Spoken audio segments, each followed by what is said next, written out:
This conference will now be recorded. Good morning, everyone. We welcome you to Coffee with NNAHRA.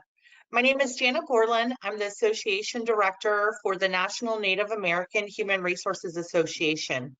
For those with us for the first time, NNAHRA is a tribal-led nonprofit organization focused on the human resources profession and tribal leadership, and we are now in our 27th year of existence, continuing to advocate and advance for Native American tribes. Today, we proudly present our partner, Mathew Lee, Vice President of Sales and Marketing at MedOne Pharmacy Benefit Solutions. In today's session with Mathew, it's Let's Talk RX, an informative and education overview of the RX industry and how to approach managing RX spend. Today, we will look at key trends and recent changes impacting prescription spend and discuss ways you can approach on how to manage this critical area of healthcare spending.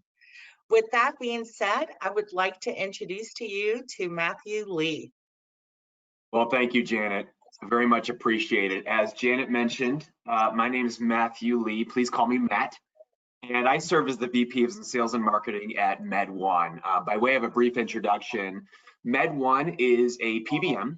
We are based out of Dubuque, Iowa. We've been operating since 1999. We are independent and family owned. We believe that's a very important way that we serve out in the marketplace. We do serve members across all 50 states, and we really appreciate the partnership with NNAHRA, and as Janet mentioned, the opportunity to share with you today. Without any further ado, let me share my screen and we'll begin today's presentation. I'm hoping that today's presentation can be a very educational and informative overview of some of the hot topics taking place in prescription benefits and across the RX space today. And if I can get technology to work appropriately, there we go. There's a lot going on when it comes to managing prescription spend. We're going to look at some of the things happening across the landscape. We'll give you guys some helpful facts and some aha moments as well that you can carry with you as you understand more about what's happening across the PBM landscape, prescription benefit management. It is a complex landscape.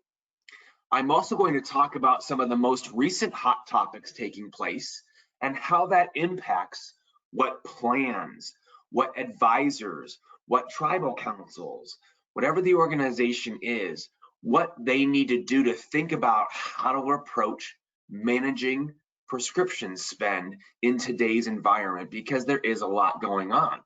If I were to give you the theme song, Oh, Oh, Oh, Ozempic, most of us would know what that is, courtesy of social media, advertising, commercials, and whatnot. And so we'll talk about that a little bit more. And we'll also look at some of the, again, more hotter topics taking place. So with that, we're going to jump in. I recognize that a lot of the times talking about PBM may not be what you woke up feeling the most excited to hear about today. Well, I will tell you this right now. I get it. I understand it. So right now, grab a cup of coffee, maybe a cup of water if you need it, and just sit back and let's talk about some things that hopefully I can leave you with that are helpful for you as you look at the prescription benefit industry. So what's happening with prescription drug benefits that are causing prescription drugs to be one of the most talked about things going on in managing an overall plan spend?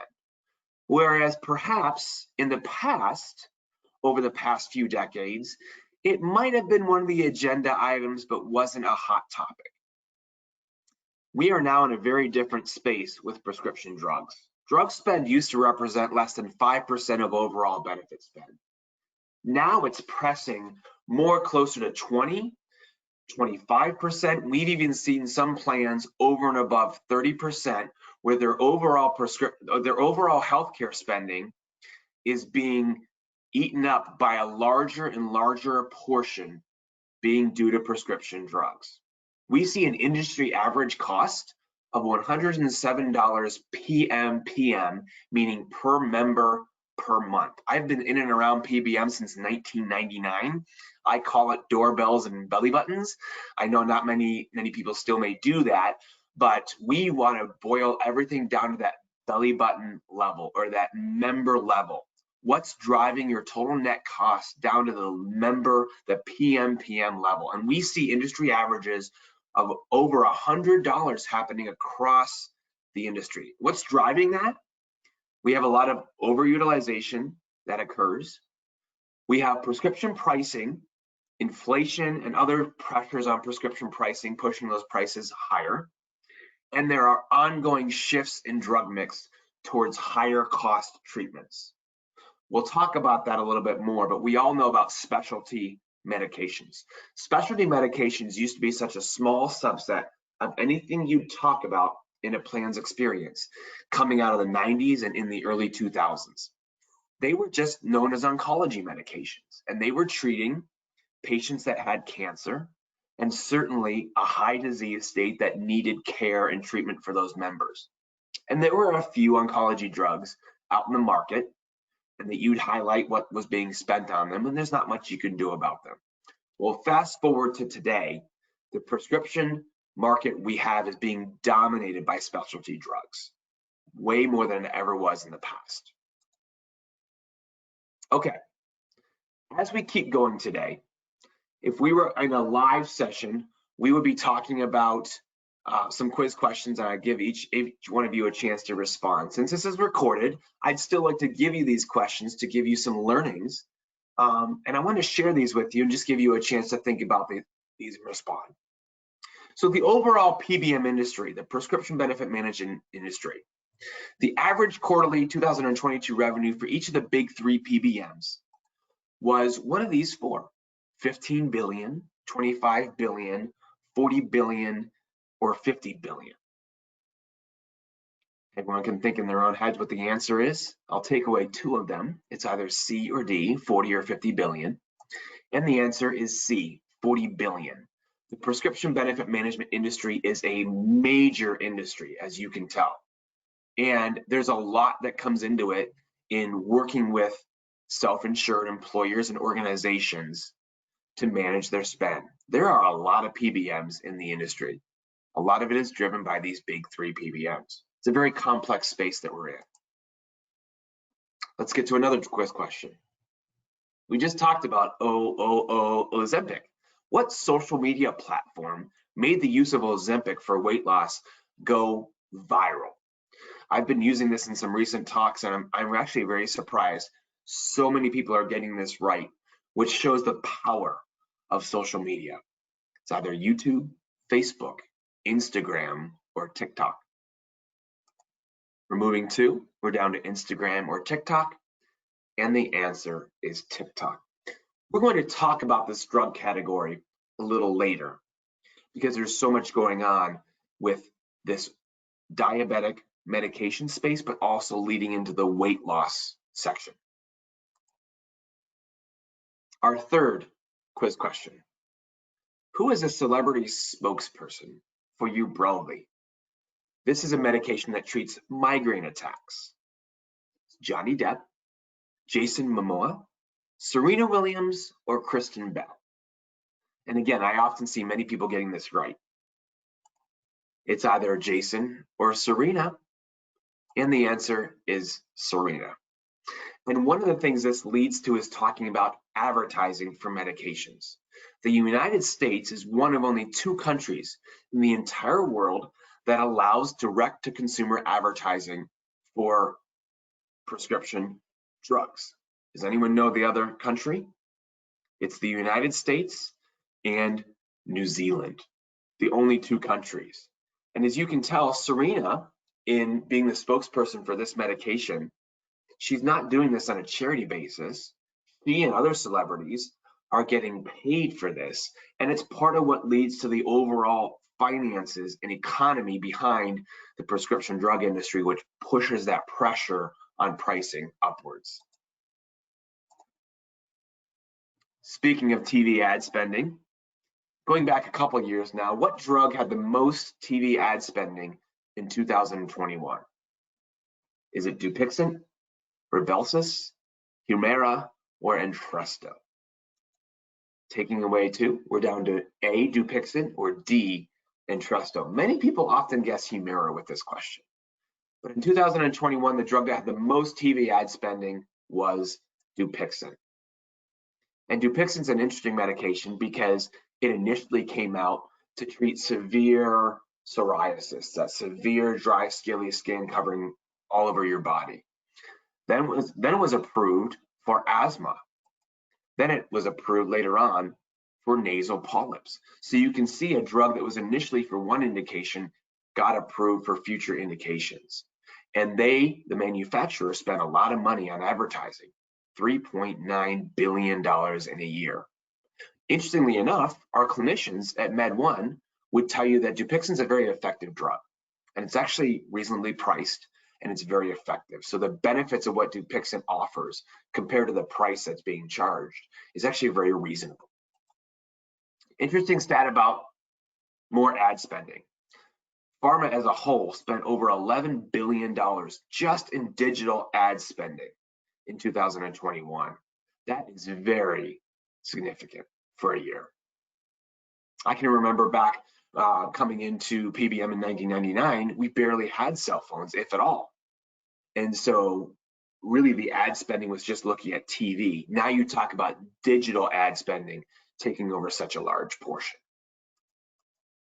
Okay, one last interesting fact, Humira's revenue in an annual year is more than that of Southwest Airlines. Now I need to temper that because this is in previous years. We'll talk about Humira here in a little bit, but with what's going on in that space, that will change going forward because of what's happening with Humira and the biosimilars that are out there.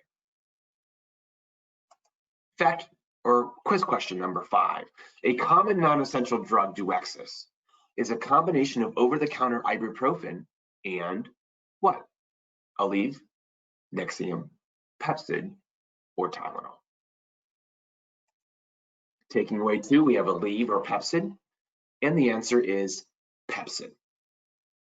And this is interesting because what happens a lot of times in drug manufacturing is manufacturers take common over-the-counter medications or generic medications, and they can combine them. In this example, Duexis, as you see in that image, combine them into one pill embedded in another, and then it comes out as a new brand name drug with a higher price point, when in all reality, it's just a combination of 2 over-the-counter medications. Another upward price pressure in the industry that can affect utilization.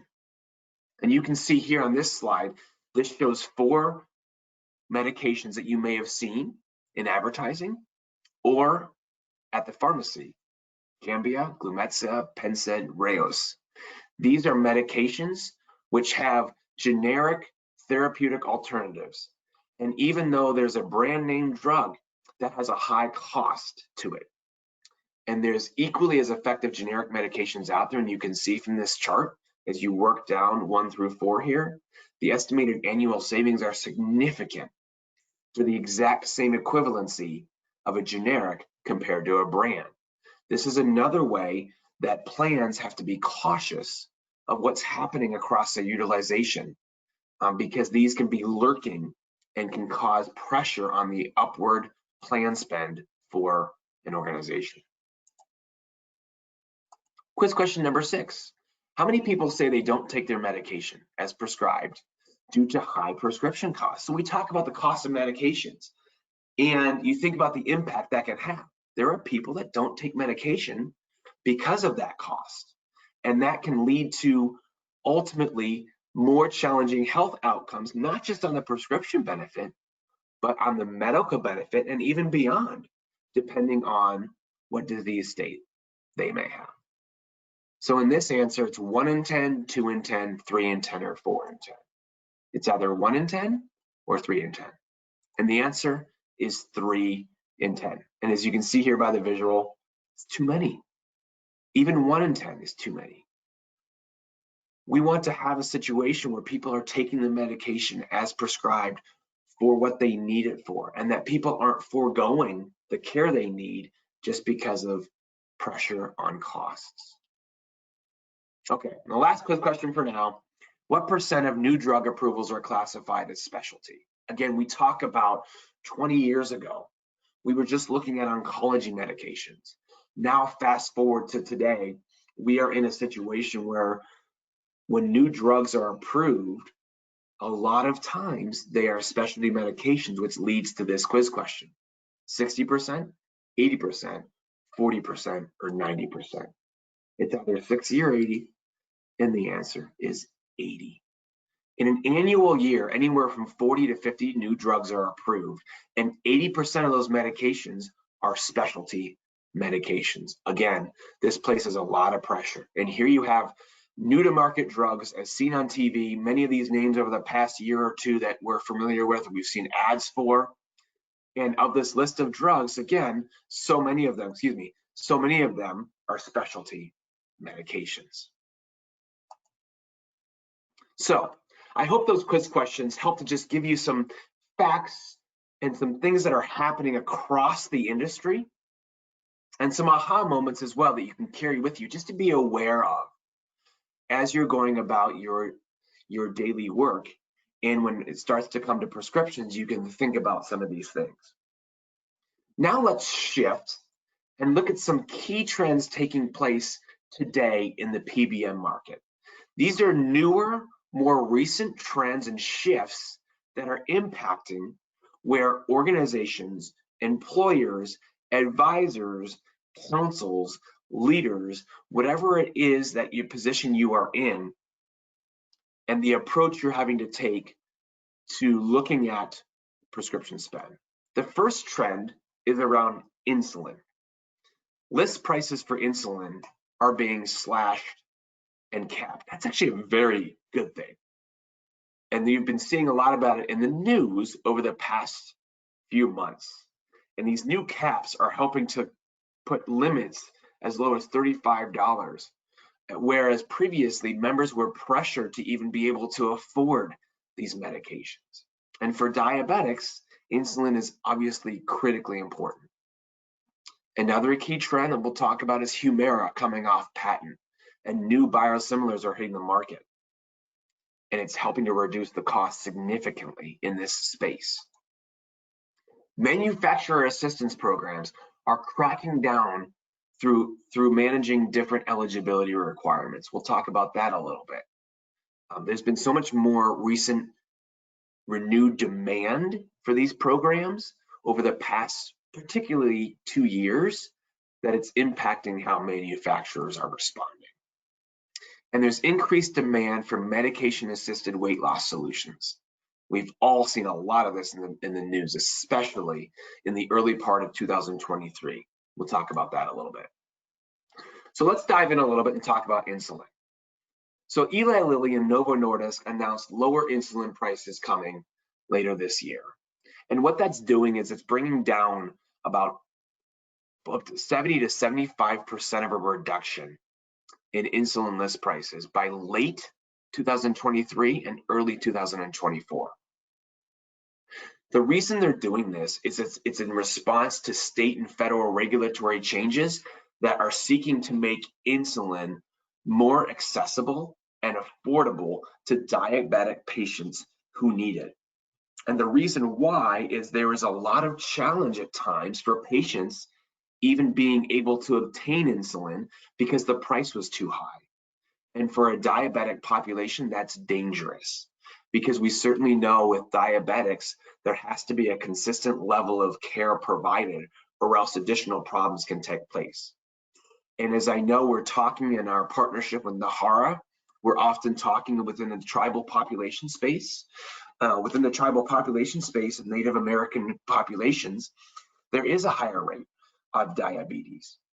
So this particular shift is a positive shift that will be coming, and its entire purpose is to help patients who were suffering because of the high cost of insulin now being able to have more affordable access to this life-saving product. Okay, the second shift. Let's talk about Humira. So previous to 2023, Humira has had really a dominance in the space that it's been in because of no competition, and had a high amount of utilization for patients that needed it. Very expensive medication, as we all know. Early this year, beginning at the end of January, the first to market biosimilar came out called Amjevita.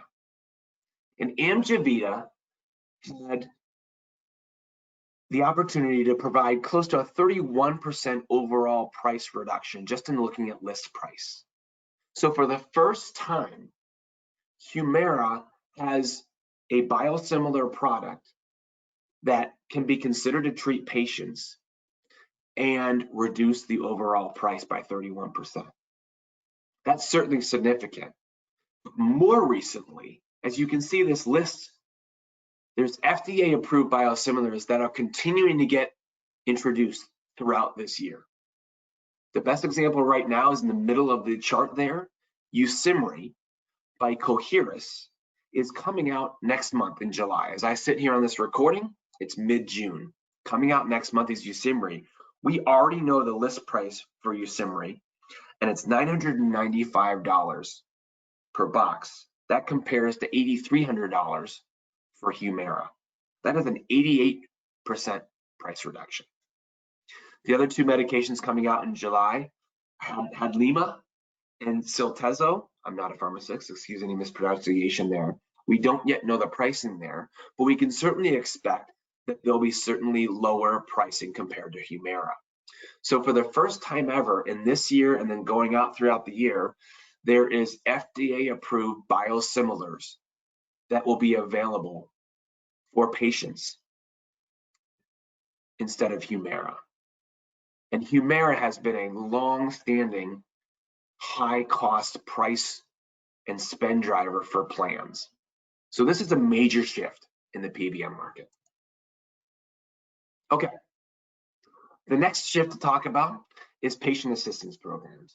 For those that are not familiar, patient assistance programs are funded by manufacturers, and what they do is they provide the opportunity for members to apply who need assistance or don't have coverage for high-cost specialty medications.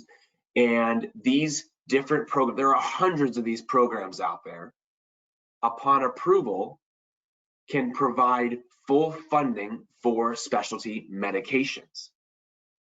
Historically, these were having a bit of a slower uptake going back to 3, 4, 5 years ago. Over the past really 2 years, coming out of 2021, throughout 2022, and now into 2023, there has been a high uptake of these programs with several new opportunities and members applying for them. So what has that done? Beginning this year, AbbVie led the way at the beginning of the year by no longer allowing patients with insurance to access medication from their foundation. And they made this change for two primary factors. One, there's an increased adoption of these specialty advocacy programs. As I talked about, more and more plans have been taking these on over the past couple of years, where specialty medications are carved out of the benefit, they're not covered. Patients who are looking to access specialty medications can then apply for assistance to have these medications fully covered by these foundation programs. And Humira, as we just talked about, with such a high cost, has been one of the leading drugs where these supports programs were being applied for. Humira is made by AbbVie. So what Humira did is they shut off all applications for any patients with insurance for Humira. What we're starting to see now is other manufacturers are signaling that they're going to follow a similar path. Bristol Myers Squibb is looking to adopt a similar strategy next year in 2024. Johnson & Johnson, Janssen, they changed their eligibility language. Pfizer is no longer allowing patients with commercial insurance. So we often get asked, what do we think will happen with this program? There is a window of time right now going back to 5-6 years through now, and for some time going forward, where there is this pool of funds available through these programs that can help support patients applying for assistance and can get these specialty drugs paid for and removed from the plan benefit. There needs to be applying based on the eligibility of each different program, and all the different programs that are available have different eligibility requirements. But we often get asked, will these last?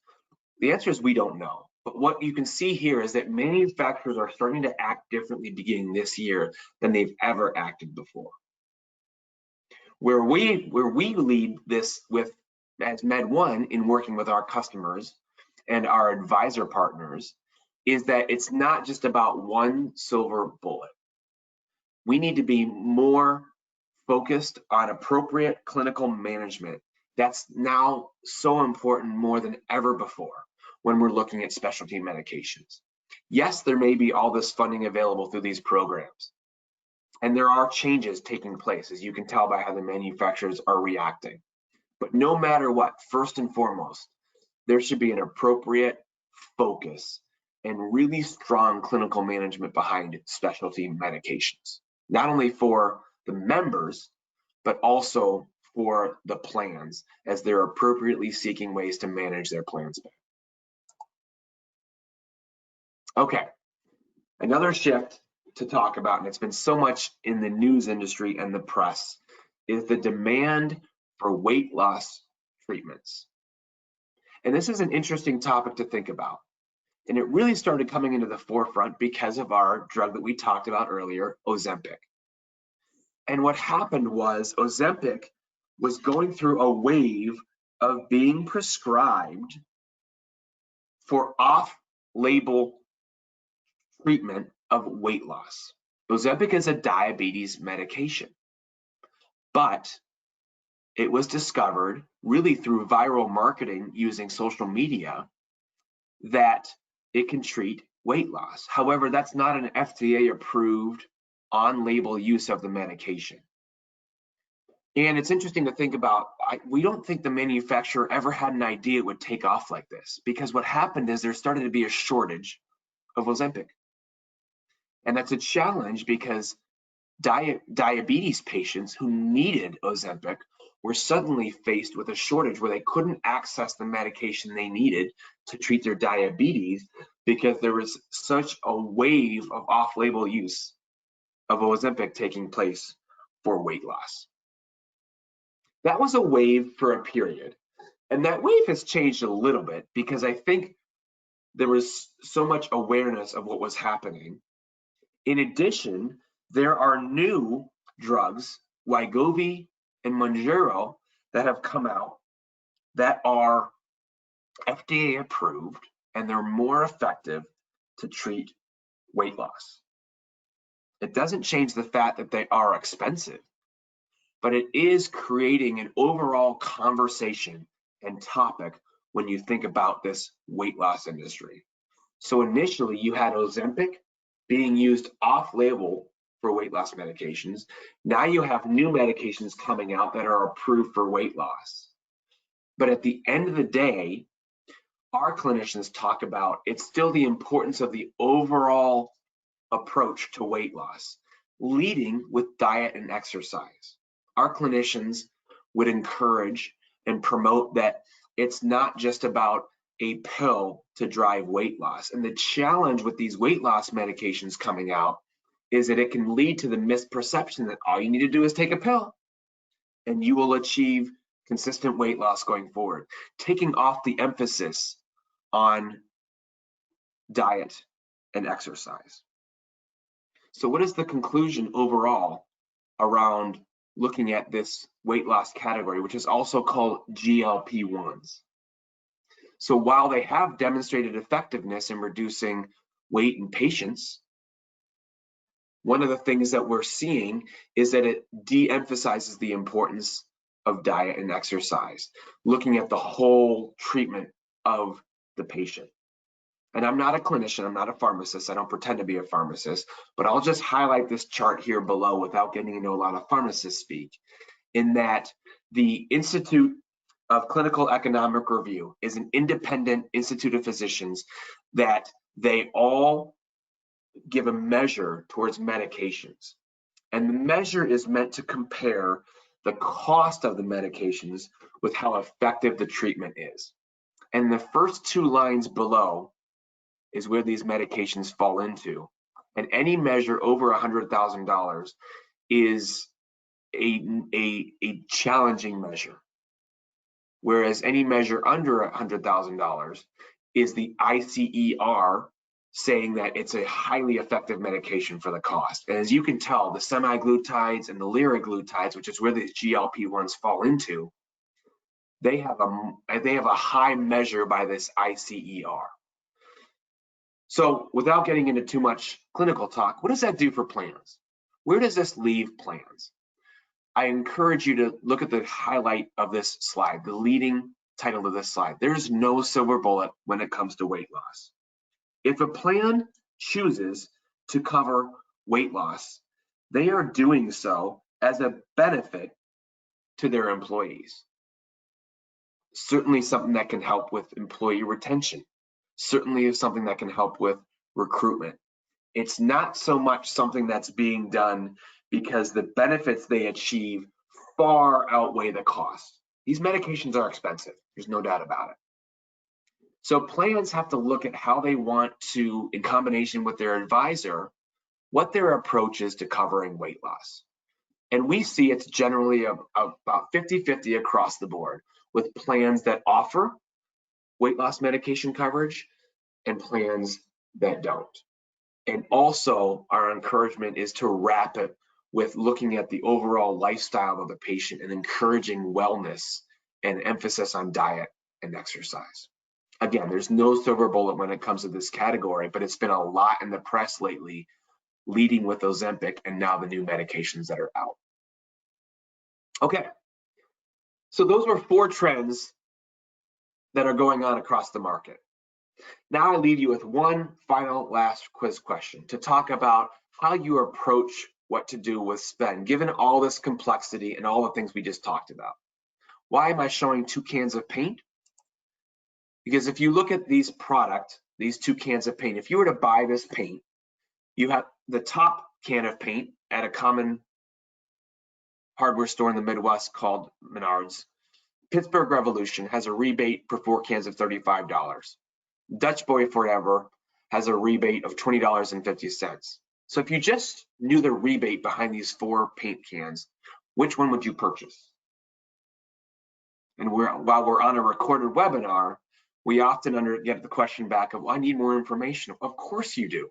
All you know is the rebate. You don't know anything else. And if you really look at the next step of this, what paint are you buying? You have to understand more information. And what you need to know is I'll go back a slide, what the overall price is. You want to know the price and then the rebate and look at the overall net spend. If you just looked at the rebate, you would think that the Pittsburgh Revolution was the best paint to buy. When at the end of the day, the Dutch Boy is the best overall paint from the net cost standpoint. And this happens all the time in PBM. Here's a very real world example of 2 test strips. And you can see test strip product A has a higher AWP than test strip product B. But look, test strip product A has almost double the rebate. So if you just based it on looking at the rebate, you would think that test strip product A was the better rebate to purchase or better test strip to purchase, just like the paint cans. However, at the end of the day, the overall net cost is so much lower with product B than product A. By a factor of 4 times cheaper is product B when it does the exact same thing. This happens all the time in PBM. And as MedOne, we talk about the importance of formularies being built on the overall net cost, not on just chasing rebates. It's been a decades-long thing to go on that we talk about rebates, and it will continue to remain. Rebates are very much a topic, but our encouragement is to look at the overall net cost, and that's the approach to looking at pharmacy. Here's another example that's important to look at when you approach pharmacy. Where prescriptions are filled matters. Pharmacy performance impacts your bottom line. The average consumer doesn't recognize that oftentimes CVS and Walgreens are not the most competitive pharmacy to go to. They are the most convenient, absolutely, because they are so frequent across the country, and oftentimes they're located across the street from each other, or literally next door to each other, I've seen in some markets. Here's an example in Lincoln, Nebraska, for a very common medication, 30-day supply of lisinopril. You can see for this lisinopril 30-day supply that across different pharmacies in the Lincoln, Nebraska metro area, there are pharmacies that are 4 to 5 times cheaper for this exact same medication. Hy-Vee, Super Saver, Russ's Pharmacy, Walmart are much cheaper than going to CVS and Walgreens. Having visibility to the performance that's happening in the utilization of your plan is very important to understanding how to look at crafting strategies that can drive lower net spend while still providing members the medications they need. Another hot topic happening across the industry is with GoodRx. And what you want to be aware of and ensure of is to have integration with the discount card platform of GoodRx. We have that at MedOne. And also another hot topic is the Mark Cuban Cost Plus Drug Company, also part of our network too. What you're doing with integrating those into the pharmacy benefit is ensuring that the lowest net cost is being applied, whether it's our network rate, whether it's a discount card through the GoodRx, or whether it's the Mark Cuban. Now, these are oftentimes looking at generic drugs, not uncommon. But again, whether it's brand spend or whether it's generic spend, let's look at and ensure that we're accessing the lowest net cost, regardless of the source of where it's coming from. Okay, I'm gonna leave you with one visual before we wrap up for today. And we've talked about a lot going on across the industry. I gave you quiz questions. We talked about the 4 key trends or 4 newer trends happening when it came to Ozempic, insulin, Humira, manufacturer assistance programs. We talked about the noise of drugs where they're brand name drugs when there's equivalents being available over the counter or generically. We talked about making sure to access the lowest net price. And the one thing we talked about when it was talking about the weight loss medications is there's no one silver bullet. I will leave you with that as part of the main message coming out of today's conversation. There is no one silver bullet when it looks at prescription spend and how to manage it for you and your organization. What is very important is that you're looking to achieve what's shown on the right-hand side of this visual. The goal is to drive towards lowest net cost PMPM. Bottom line, with all the noise that's out there in the industry, if you focus on any one thing, it can distract you from the overall goal of driving towards lowest net cost PMPM. When you drive towards that goal and consistently work to achieve it, it improves overall outcomes for everybody, for members, for the plan. Everyone is aligned, and it not only ensures success in years 1 and 2, but long-term success, looking at years 3, 4, and beyond. Now shift over to the left-hand side of the screen. With the goal being lowest net cost PMPM, the plan sponsor is sitting here on the left-hand side of the screen with so many pressures going on. What is a plan sponsor pressured by? An upward industry average, greater than $100 PMPM. We talked about that. So many spend pressures they have in their plan. So many competing priorities. HR organizations Don't sit around all day long just thinking about how can I best address prescription spend? And that's all they do all day long. HR organizations within companies and employer groups have so many plates that they're spinning all day long, from benefits to employee retention to productivity to workplace safety, you name it, there's so much going on. And then on top of that, we add in more pressures, especially over the past 3-4 years, with phrases like pandemic and inflation, things that we weren't really thinking about were going to be top of mind back in 2019 and early 2020.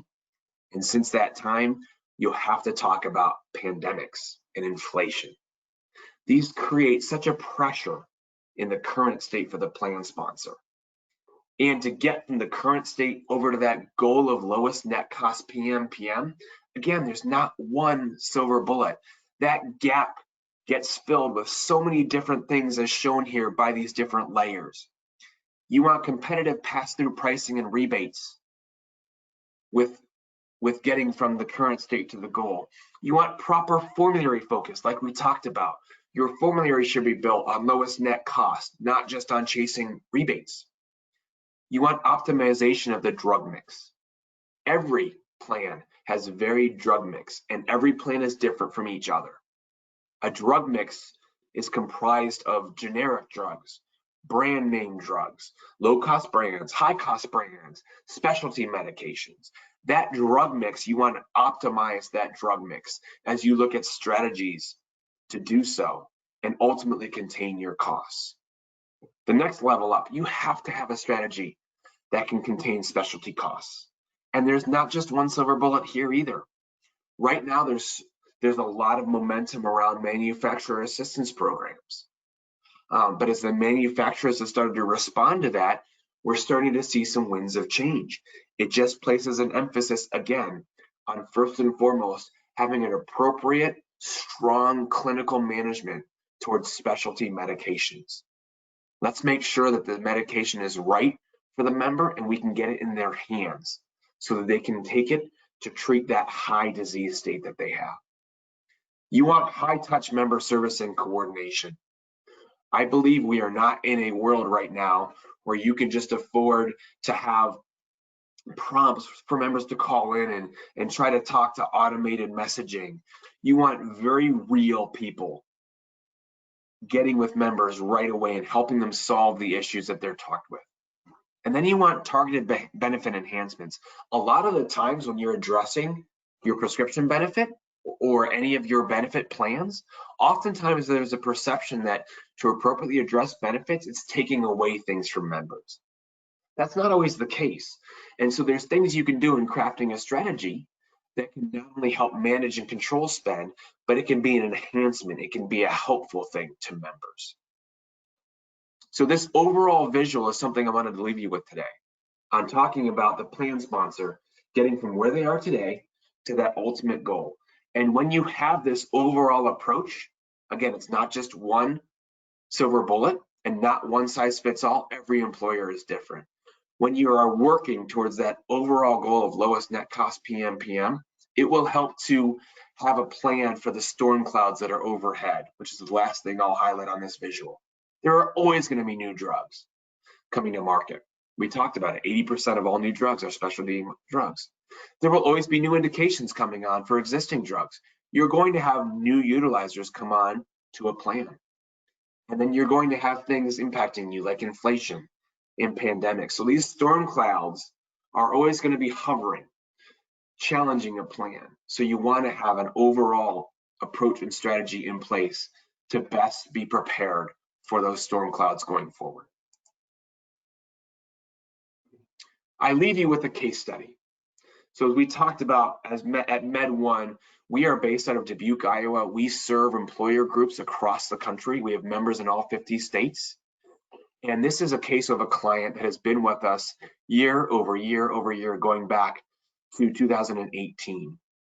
And as you can tell, over time, as they came on board, they've experienced 63% less of a PMPM spend on an ongoing basis compared to the industry average, and even across our book of business.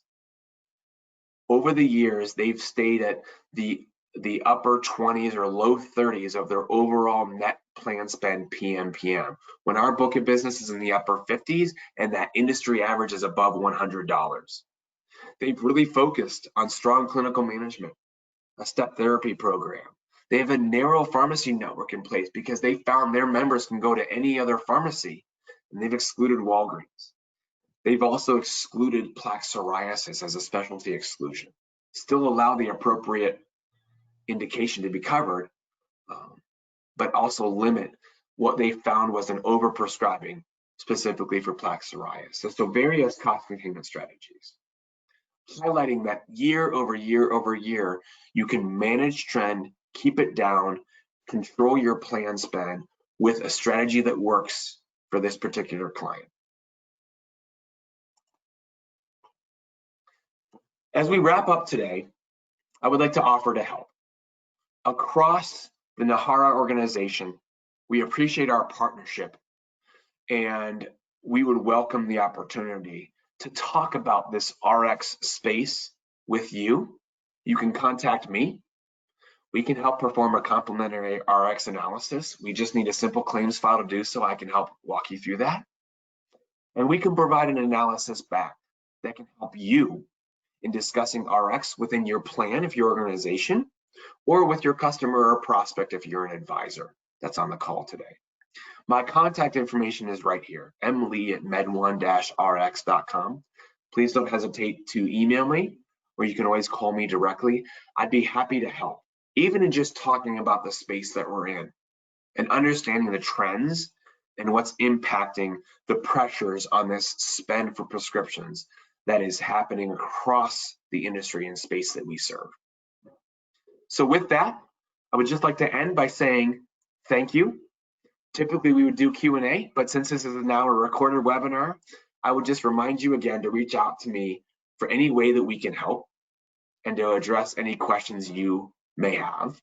And I'd be happy to come alongside you in just navigating you through your questions and what we can do to help. With that, I will hand it back over to Janet as we wrap up for today's session. Janet? Great. Thank you so much, Matt. This was a very high-level presentation. I have learned so much. And with that being said, I encourage anyone that has any questions, and I really value, Matt, your willingness to have people reach out to you so they can really look at their RX overview and you can help them out on what to do. I really, really value that. Once again, everyone, I would encourage you to reach out to Matt at MedOne. And Matt, thank you so much for today's session. Really enjoyed it. Thank you. My pleasure. Have a great day, everyone.